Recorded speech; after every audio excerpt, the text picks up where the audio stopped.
Les légendes et mythes ont toujours existé. Lieux maudits, créatures fantastiques, apparitions et phénomènes inexpliqués nous font frémir et nous fascinent à la fois.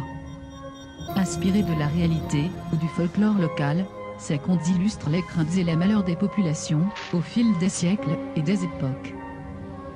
Cependant, nous sommes loin de nous douter que certains de ces endroits, mystérieux et chargés de croyances, puissent se trouver à 2 pas de chez soi.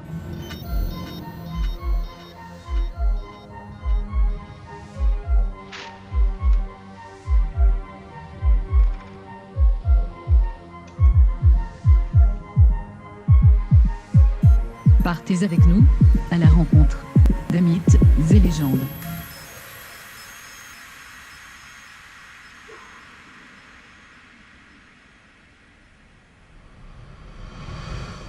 Quelque part, en Provence, entre les communes de la Roquebrussanne et de Garéoul, se trouve une doline à l'histoire plus qu'intrigante. Bon, commençons par le commencement. Qu'est-ce qu'une doline ? Une doline, c'est un trou, un cratère créé par l'éboulement de la roche au-dessus d'une nappe phréatique ou d'une cavité quelconque. Et elle peut, comme c'est le cas ici, être remplie d'eau et former un lac. Véritable curiosité, le Grand Laoussien tient son nom du provençal et signifierait lavabo ou encore lac enclos selon les versions. Ce dernier est depuis toujours entouré de mystères et de légendes.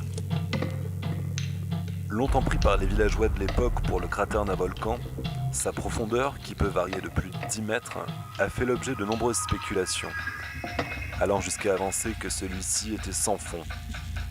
Le commandant Cousteau en personne y aurait mené, dans les années 70, une plongée et n'y aurait trouvé aucun boyau capable d'alimenter le lac en eau. Il abrite des espèces d'acariens aquatiques uniques en France et au monde, alors qu'il paraîtrait même, selon certains, que ce site classé cacherait un vaste réseau souterrain. Mais ce qui intrigue le plus dans ce lieu, ce n'est pas sa particularité géologique ou encore sa faune endémique, mais bien les légendes qui s'y rattachent. Rites de sorcellerie moyenâgeuse, disparitions inexpliquées, observations d'ovnis et même un mystérieux artefact reposant au fond des eaux, les histoires à faire frémir ne manquent pas quand on parle du Grand Laoussien.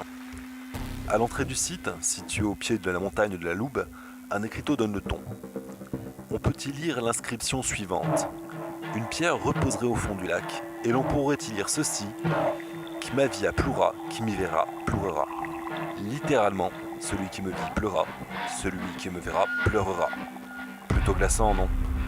En tout cas, je ne sais pas pour vous, mais il faudrait me payer cher pour aller chercher la fameuse pierre dans cette eau froide, verte et trouble. La légende dit aussi qu'en 1755, un terrible tremblement de terre dévasta la ville de Lisbonne et que, ce jour-là précisément, les eaux du lac du Grand Laoussien gonflèrent et se teintèrent d'un rouge sang.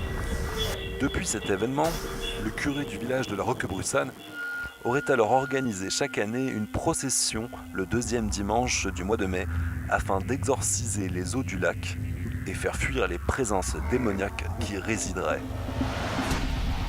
Cet endroit a, depuis le Moyen-Âge, une réputation diabolique. L'abbé Blanc, vicaire de Toulon né le 13 février 1842, décrit dans son ouvrage « Saint Probace protecteur de Tourves » d'étranges phénomènes s'y déroulant. En effet, selon l'abbé, les jours d'orage et de forte chaleur, les eaux du lac dégageaient une odeur nauséabonde de soufre et d'œufs pourris. Il affirmait par ailleurs que le lac était le théâtre de rites de sorcellerie et de sabbat.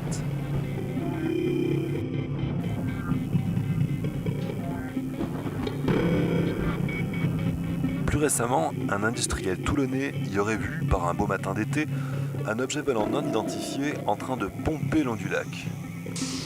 Il précise dans son témoignage que pendant les 10 longues minutes de son étrange rencontre, l'objet, sans un bruit, survolait l'eau du lac, frôlant sa surface, et que des milliers de gouttes semblaient être aspirées par l'engin.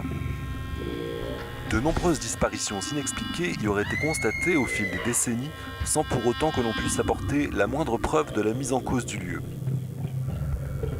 La baignade y est tolérée, mais pas l'exploration sous-marine. Et les eaux profondes et troubles rendraient les recherches très difficiles. Bien que très intrigant, ce site reste une merveille de la nature et il convient d'en prendre soin. Classé par un arrêté du 23 août 1932, il reste à la merci de visiteurs parfois peu scrupuleux. Alors que ce paysage, étonnant, atypique et empli d'obscures légendes, mérite qu'on le respecte. Merci de votre attention.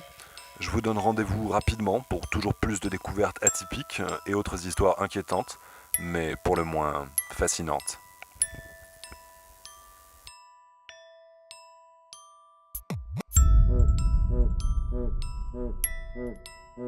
Mm.